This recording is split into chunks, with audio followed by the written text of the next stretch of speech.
ದಿಲೀಪ್ ರಾಜ್ ನಿಧನದ ಬಗ್ಗೆ ನಟ ವಿನಯ್ ಕಶ್ಯಪ್ ಮಾತನಾಡಿದ್ದಾರೆ. ಬನ್ನಿ ನೋಡೋಣ.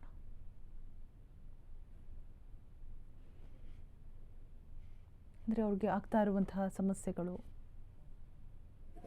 ಇನ್ನು ಅವರ ನಿಧನ ಆಗೋದು ಕರ್ನಾಟಕದ ಹೆಸರಾಂತ ನಟ, ನಿರ್ದೇಶಕನೂ ಹೌದು ಅಥವಾ ನಿರ್ಮಾಪಕನೂ ಹೌದು, ದಿವಂಗತರಾಗಿದ್ದಾರೆ. ಇವತ್ತು ಈ ಒಂದು ದಿನ ದಿಲೀಪ್ ರಾಜ್ ಅವರು ದಿವಂಗತರಾಗಿದ್ದಾರೆ. ಇನ್ನು ಅವರ ನಿಧನ ಆಗೋದಂತಹ ಸುದ್ದಿ ತುಂಬಲಾರದ ನಷ್ಟ ಅಂತಲೇ ಹೇಳ್ಬೋದು. ಇನ್ನು ಇದ್ರ ಬಗ್ಗೆ ಮಾತನಾಡಿಕ್ಕೆ ನಮ್ಮ ಜೊತೆ ಇದ್ದಾರೆ ಅವರ ಪ್ರೊಡಕ್ಷನ್ನಲ್ಲೂ ಕೂಡ ಕೆಲಸ ಮಾಡಿದಂತಹ ವಿನಯ್ ಕಶ್ಯಪ್ ಅವರು. ಬನ್ನಿ ಅವ್ರನ್ನೂ ಕೂಡ ಮಾತನಾಡಿಸ್ತಾ ಹೋಗೋಣ. ಸರ್, ಈಗ ದಿವಂಗತರಾಗಿದ್ದಾರೆ ದಿಲೀಪ್ ರಾಜ್ ಅವರು. ಇದರಿಂದ ಎಷ್ಟು ಇದಕ್ಕೆ ಕೇಳಬೇಕು ಅನ್ನೋದು ಒಂದು ಸ್ವಲ್ಪ ಗೊತ್ತಾಗ್ತದೆ. ಆದರೆ ಇವತ್ತು ನಮ್ಮೆಲ್ಲರನ್ನ ಬಿಟ್ಟು ಅಗಲಿದ್ದಾರೆ ಸರ್. ಇದ್ರ ಬಗ್ಗೆ ಏನು ಹೇಳ್ತೀರಾ ಸರ್? ಏನು ಸರ್, ಮಾತೇ ಬರ್ತಿಲ್ಲ. ಇದೆಲ್ಲ ಮಾತಾಡ್ತಿದ್ದೀನಿ ಅಂತ ಅನಿಸ್ತಿದೆ. ಮಾತೇ ಬರ್ತಿಲ್ಲ ಸರ್. ಸರ್, ಗೊತ್ತಾಗ್ತಿದೆ ನಿಮ್ಮ ನೋವು, ದುಃಖ ಎಲ್ಲ ಗೊತ್ತಾಗ್ತಿದೆ.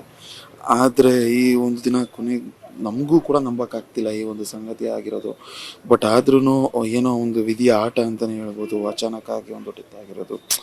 ಅಂದರೆ ಮುಂದಿನ ದಿನಗಳಲ್ಲಿ ಇದನ್ನು ಈ ಒಂದು ಸಡನ್ ಆಗಿ ಇದನ್ನು ತೊಗೊಳೋದಕ್ಕೂ ಆಗೋದಿಲ್ಲ. ಬಟ್ ನಿಮಗೆ ಒಂದು ಸಂದೇಶ ಕೇಳ್ಪಟ್ಟಾಗ ನಿಮ್ಗೆ ಯಾವ ರೀತಿ ಫೀಲ್ ಆಯಿತು ಸರ್? ಸರ್, ನಾನು ಮಲಗಿದ್ದೆ. ನನ್ನ ಫ್ರೆಂಡ್ ಫೋನ್ ಮಾಡಿ ಒಂದು ನಿಮಿಷ ಹೇಳ್ತೀನಿ, ಏನು ಗಾಬರಿ ಆಗಬೇಡ ಅಂದ. ಏನಾಯಿತು ಹೇಳು ಅಂತಂದರೆ, Dileep sir is no more ಅಂದ. Like shock. ನಂಗೆ ನಂಬೋಕ್ಕಾಗಲಿಲ್ಲ ಏನು ಅಂತ. ಅಷ್ಟೇ ಸರ್, ಓಡ್ ಬಂದೆ. ಫಿಟ್ ಆಗಿರೋರೆ ಈಗ ಆಗ್ಬಿಟ್ರು ಅಂತಂದರೆ, he was so fit. Sports addicted ತುಂಬ ಇದ್ರು. ಬ್ಯಾಡ್ಮಿಂಟನ್ ಆಡ್ತಿದ್ರು. Moreover good human being. ಜೊತೆಗೆ ಅನ್ನದಾತರು ಸರ್. ನಾವೆಲ್ಲ ಅವ್ರ ಪ್ರೊಡಕ್ಷನಲ್ಲಿ ಊಟ ಮಾಡಿದ್ದೀವಿ.